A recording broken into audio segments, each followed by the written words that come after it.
we are going to jump in to group previews, starting, of course, with Group A: Ecuador, Netherlands, Qatar, Senegal.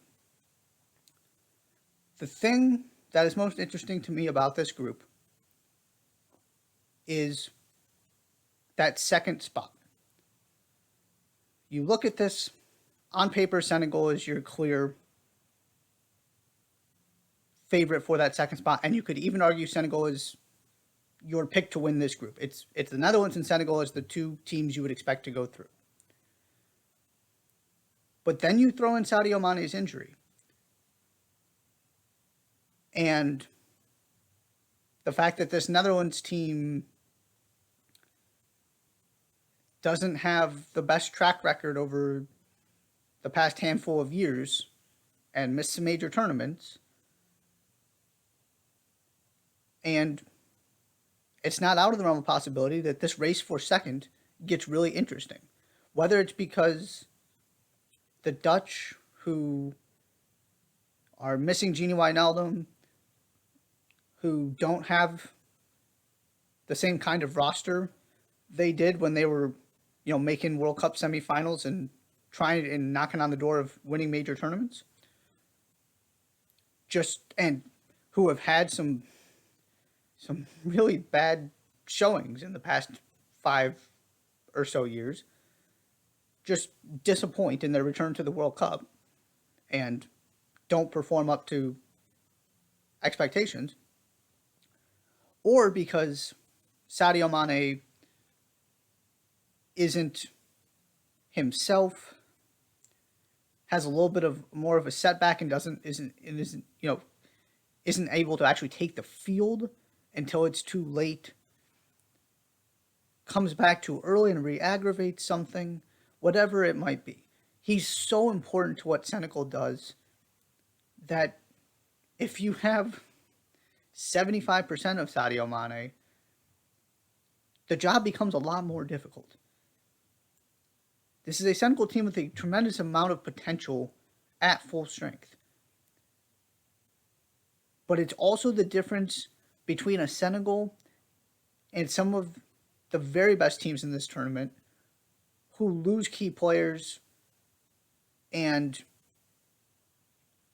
you're not really fazed by it because of the amount of depth they have.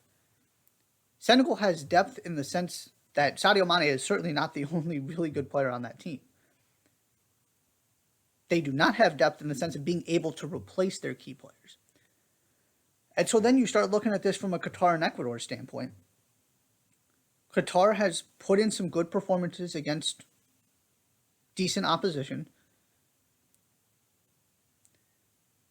Still not convinced they're going to be able to hang with these three teams and put together enough good performances to be a factor in the conversation about the round of 16.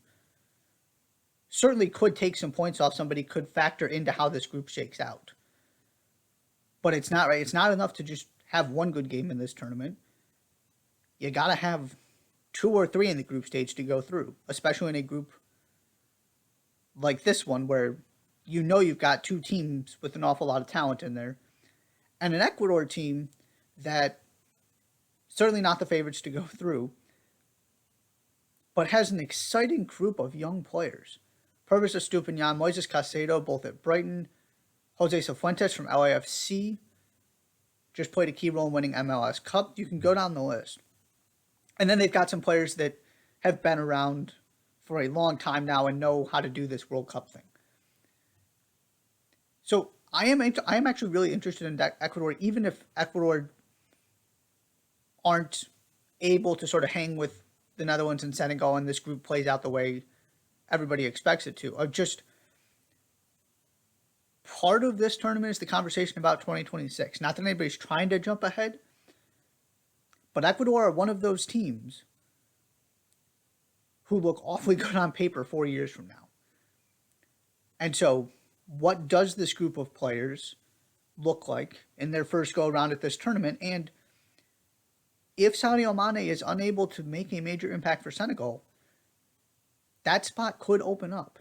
Or it's not out of the realm possibility, like I mentioned before, the Netherlands just kind of fall flat. So that's what I'm looking for in Group A. The thing that's really intriguing me is, do we get a clear 1-2? Does one of these two teams we expect to go through slip up? If so, does it end up actually costing them a spot? And if it does, who is able to then take advantage?